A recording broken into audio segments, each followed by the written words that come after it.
Good morning. This is the Blaine's World podcast that can be found each week on Facebook, YouTube, and LinkedIn. You can also listen on Spotify, Apple Podcasts, and get more information and find out about previous shows, future shows as well at my website, which is behind me, blainesworld.net. I'm your host, Blaine Greenfield, and I'm here in my Zoom studio in lovely downtown Fairview, North Carolina. Each week, we focus on positive news and information about people and organizations in both Western North Carolina and throughout the country. And toward that end, it's my pleasure to introduce Stacy Friesland, who's program manager for the Foster Grandparent Program at Land of Sky Regional Council. And thanks for being my guest today. Stacy, you can wave to all your fans and friends who are watching this. Thank you Okay. for having me. Okay, and that is Stacy. I should mention that Stacy has been with the Foster Grandparent Program since 2003. 2003. I think I asked you off the air. You were like the youngest person to ever come on board. Right. I mean, at the age of 7, my God. Prior to that, wow, she was a volunteer manager at the Council of Aging of Buncombe County. She serves on the American Seniors Professional Network Association. So the question I always ask Stacey, the first time I meet somebody, is when you were a kid, you grew up where? I grew up in a little town in southwestern Virginia, Salem, Virginia, which is beside Roanoke. Um, Very similar to Asheville, just not quite as well, maybe not as big. Okay, hopefully not with as many water problems or other or problems as No, well. So as a kid, did you always know you wanted to work with seniors? I did. Did you not? All my friends grew up wanting to be teachers and wanting to play teachers, and I was always drawn to older adults.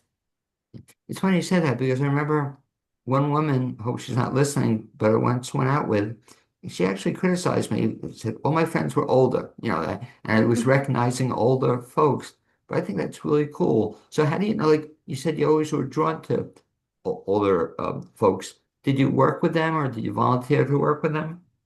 So I grew up spending every weekend with my grandparents, Oh, which nice. lived about 45 minutes away. So, um, when my mom would work, I would spend the weekend with them and would go with them to bingo on Friday nights. And, you know, I volunteered with my mom at church at the senior adult groups that they had. And it was just always, I don't know, I was drawn to them. I think there's a connection between older adults and young people. There's a magic there that happens that I don't know that I could put into words, but I have just always enjoyed working with them, hearing their stories. Um, I don't know. It's And nice, just, and the nice thing is we're going to eventually be older ourselves, right? that's right. So we'll fit in that category. But very cool. So you did that. Did you go to school to study the subject? I, my degree is in psychology. Okay. I went to a small liberal arts school. There was one gerontology class, which I loved. I could have spent my whole undergrad degree in gerontology, but um, my degree is actually in psychology. So you graduated and decided this was the field you wanted to go into? Yes. And I knew I wanted to work with older adults. I wasn't sure when I graduated what that would look like. Um, Originally, I wanted to do occupational therapy and moved to Asheville just to take a year or two off and got a job at the Council on Aging, and which led right into the foster grandparent program at Land of Sky. And it was just a perfect fit. And I really haven't thought twice about going back to do occupational therapy. so your first job, man, that's really cool, was in Asheville with this great organization. And was the foster grandparent part of it in operation then? Hmm. Oh, Yes. okay. And so I'll play dumb, which is easy for me. What's foster parenting all about? So, foster grandparent program is a volunteer program which is funded by AmeriCorps seniors. Most people have heard of AmeriCorps.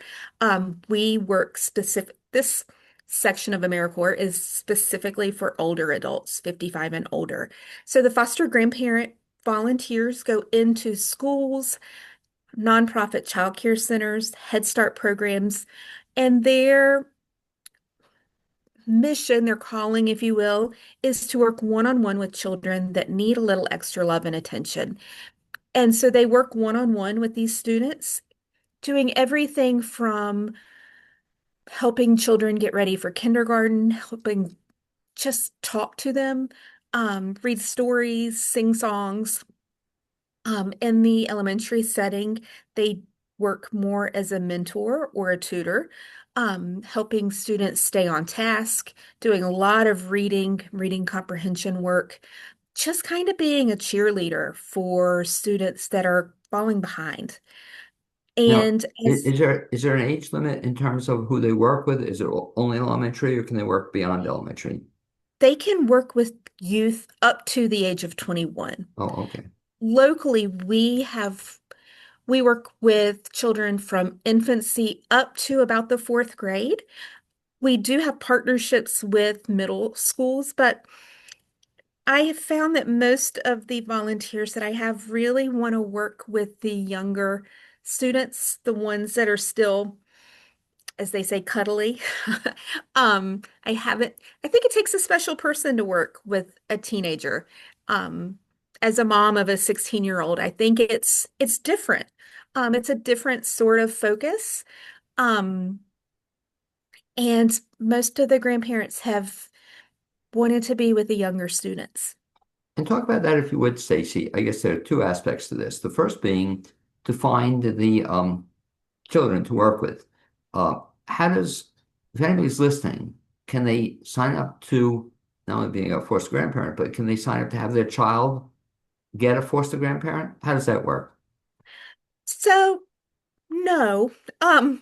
th- the short answer, we partner with well, we partner with Asheville City Schools, Buncombe County Schools, the Head Start programs in our region, and many of the nonprofit childcare settings in our region. A foster grandparent is placed in the school or the Head Start or childcare setting, and the teacher or the director assigns them to a student that they have identified that needs that extra support. Due to confidentiality, I don't often know who that student is. Um, we take confidentiality very seriously. Um, if a parent reaches out and requests a foster grandparent for their student, I generally ask to see what school they may be in, the child may be in, and to have that parent request a foster grandparent through either the teacher or the administration.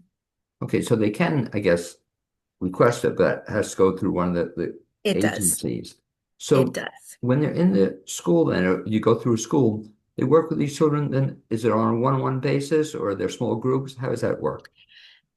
They work one-on-one with the students that they are assigned to that need that extra support. They do, though, work in small groups. If you walk into a Head Start, you may see Grandpa Daniel sitting at a table with 10 students around him. So their focus is on their child or their couple of children that have that special need, but they really become connected with all the students in the classroom. Now, is this the work they do? Is it always at school, or it can be elsewhere? It is always at the school. So they never have the students or the children outside of the classroom. They're never in a supervisory capacity. They don't do any of the risky things, liability wise, like changing diapers or bathroom duties. They just are there to be a support in the class. Which is kind of nice. So they don't have to drive either. I mean, they have to drive to get to the school, but once there, they're just at the school. How long does Right.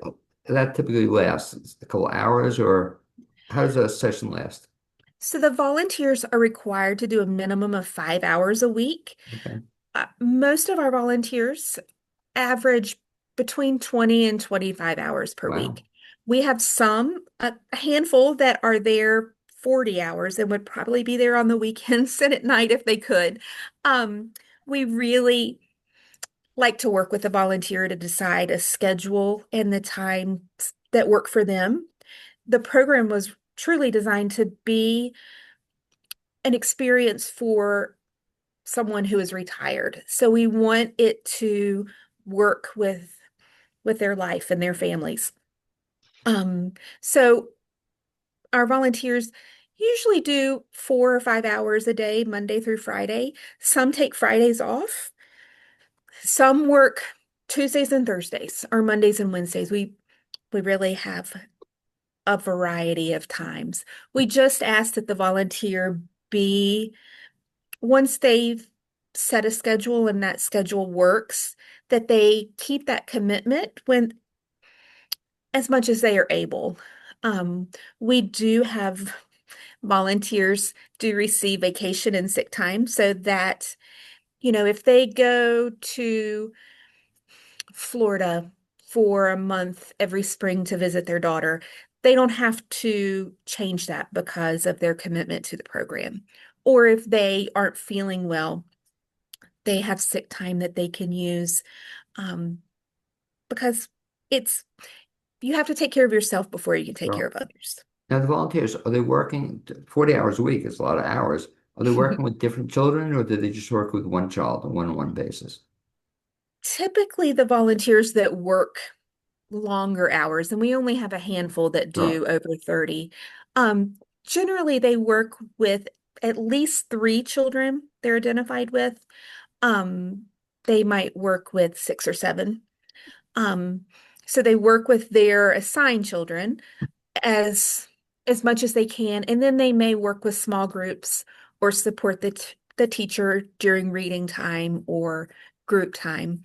Um, the ones that work shorter hours tend to have 2 children that they're assigned to. So when the opportunity presents itself, they will work with those students. And then the classroom shares them because they all want a little bit of grandma or grandpa's time. How are they received, I guess, by two sides, both the children and Mhm. also by the teachers? Will you ask me that I'm again? sorry, how are they received? How does it go over? Does it go over well? Very much so, yes. So when I started the program, after a few years, I had my daughter, who, of course, being such a big fan of foster grandparents, I placed her in a childcare setting that had foster grandparents. So she had grandparents in her classroom from the time she was 12 weeks old up until she was in first grade. And so she just turned 16. And I tell this story a lot because I think it really brought the program full circle for me personally. So she's 16 and she had a grandma in her class, Grandma Johnsy, who was in her pre-K. So I mean, she was 4 or 5, and she still asks about Grandma Johnsy at least once a week. And I think that just is a testament of the magic that happens there. There's just a special connection that happens with an older adult and a child. Um, and being her full-on teenager self, she still holds that spot in her heart and thinks about Johnsy, Grandma Johnsy, at least once a week. She Is, asks if we can go visit her. Can we send her a card, a Christmas card? is she still Um, around? Is she still around? she is, Oh, yes. God bless. We haven't seen her since the end of COVID. So it's been a minute, but um, there's just sometimes a grandma or a grandpa can connect with a child in a way that maybe the teacher can't. And that's no fault to the teacher. It's just, the teacher is responsible for the whole classroom. Um, the grandma's there just to, or the grandpa is there really just to be their cheerleader. So they connect different. And it's really special. What's the reaction of the teachers to having a foster grandparent? They love it. It's additional support system in the classroom for them. Um, most of the elementary settings that we work with don't have a full-time assistant after first grade. Um, the Head Start programs funding is cut, so they don't have all of the people in the classroom that they would love to have. So the grandparent is there to kind of fill in. They can sit and read with little Stacy when she is having a hard day. They can sit and tell them stories or talk to her. They can read.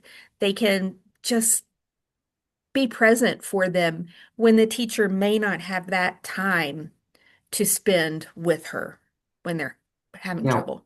are the prospective foster grandparents, do they get training or are they told how to do They this? do. So once a volunteer is interested, they fill out an application and we do a three-part background check. It's pretty comprehensive.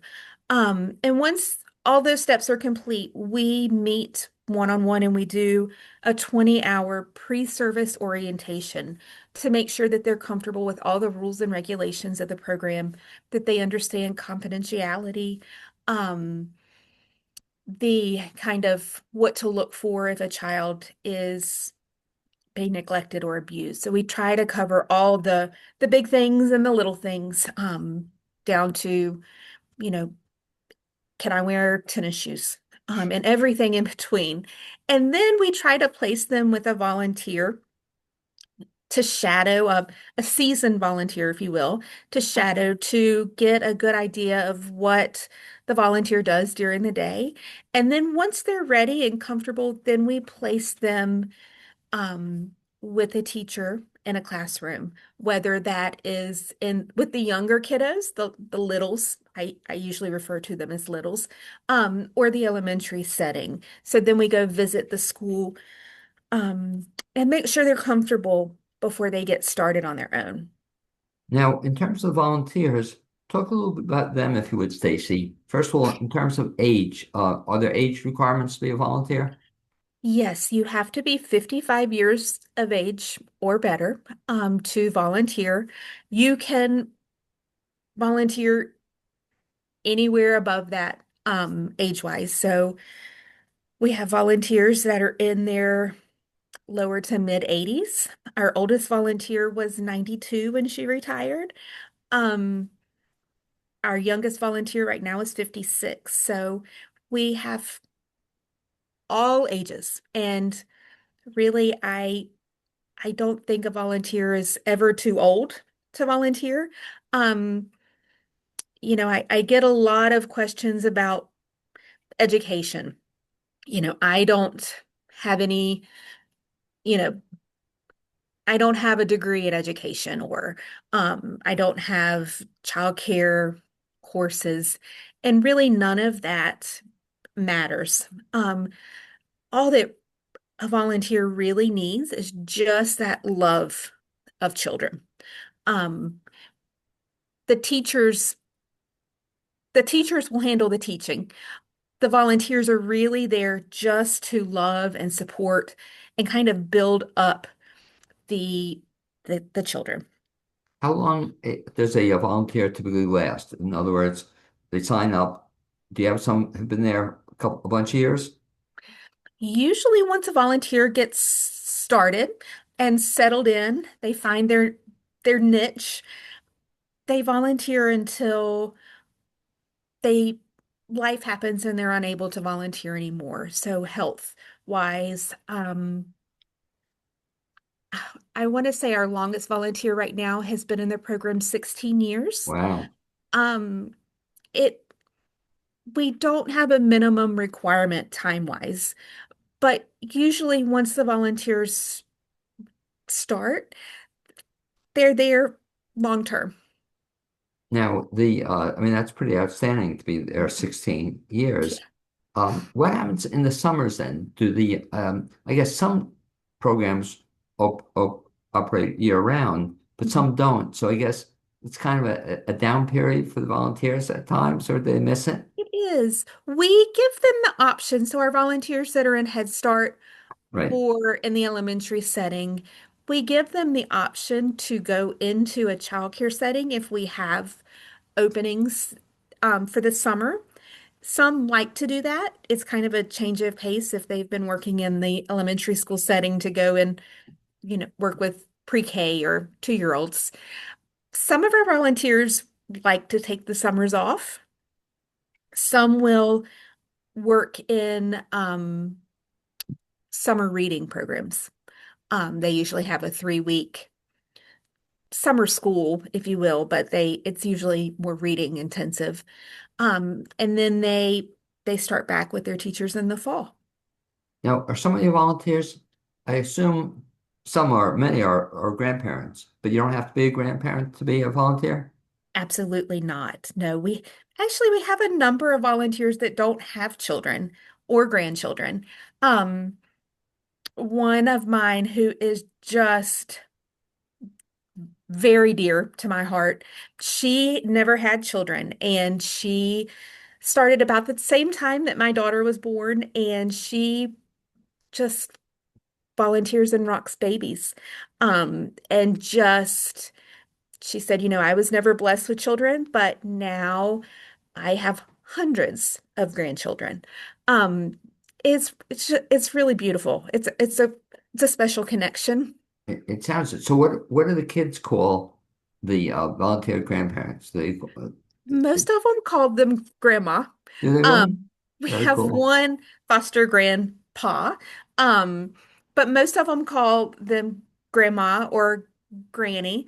Um, there's a few that are, Miss T, or they go by their names, but most of them call them grandma, which I think as family dynamics have changed.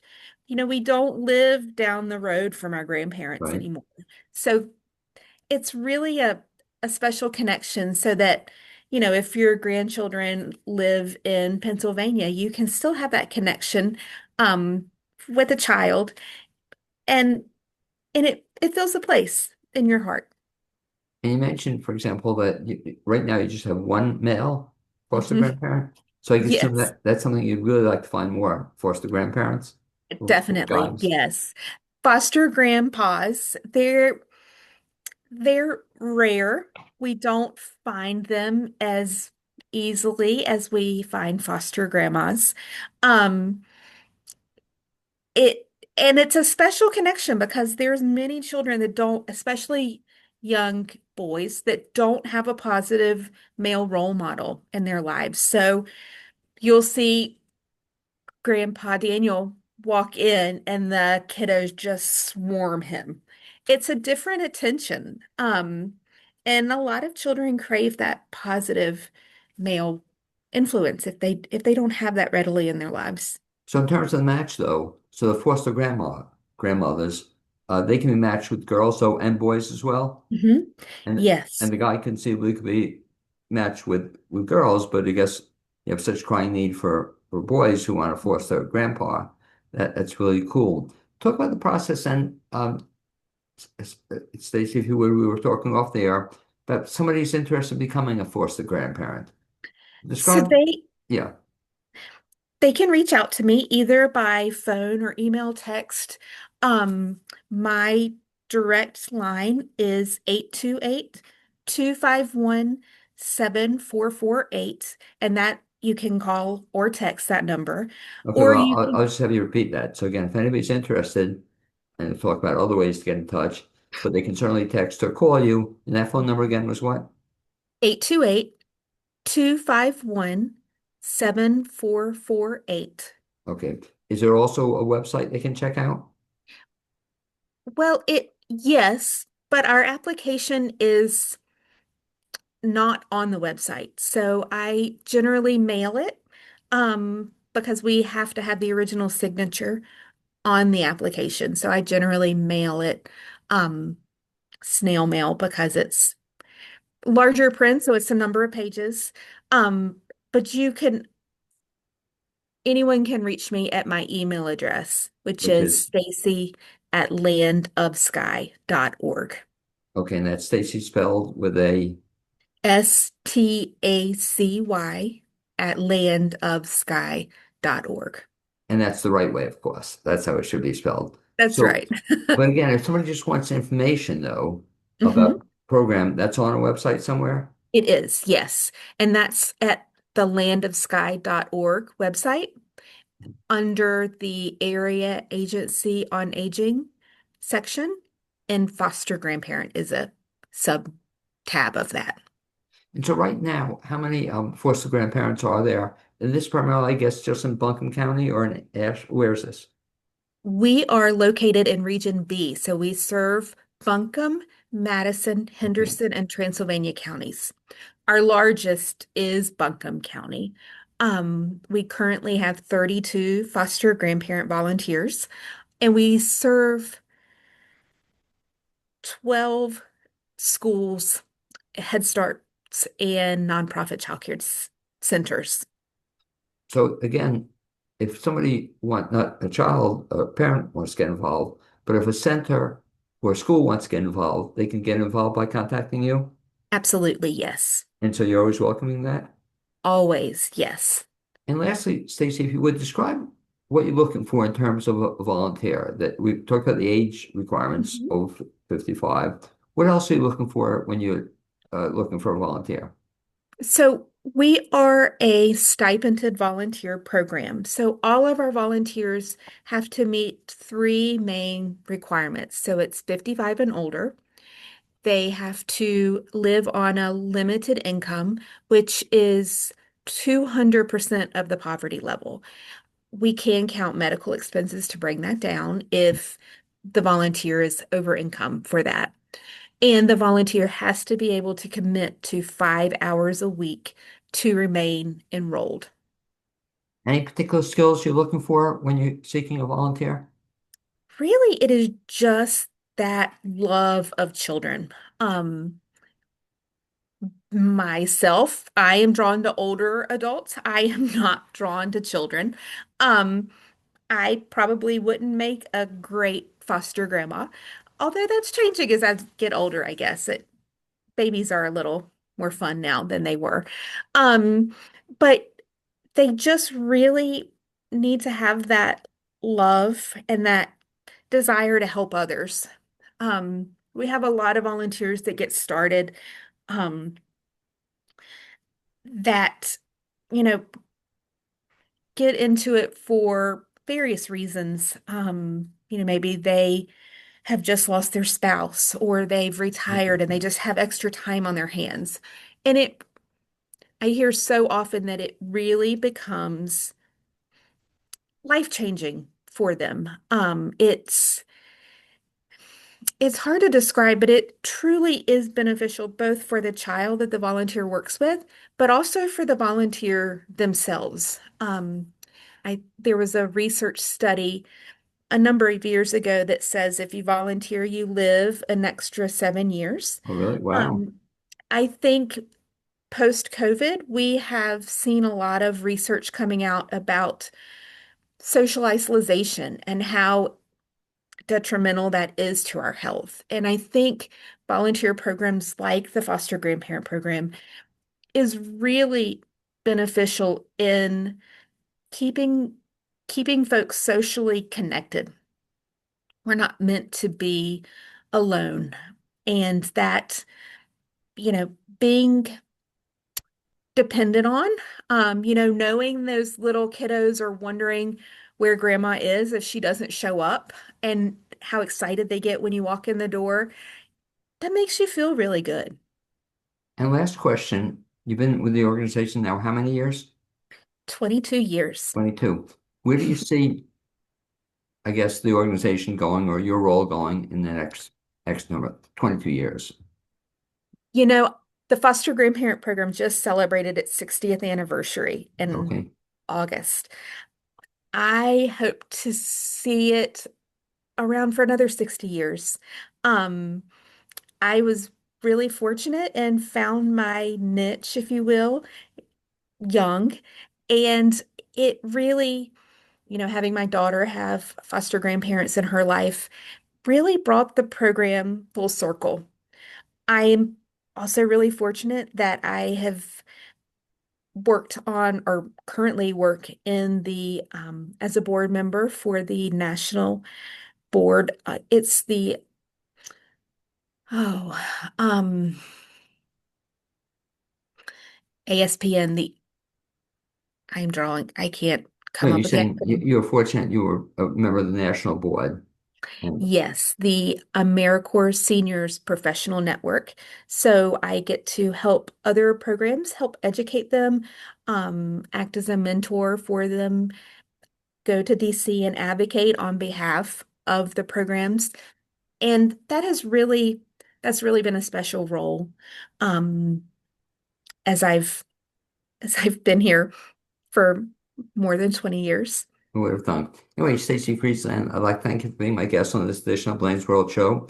I'd also like to thank my producer, Capizetti, and in particular, thank you for being involved with this marvelous program. Hopefully, we'll get even more people to be involved with it. That would be great. Thank you, Blaine, for having me. Thanks very much.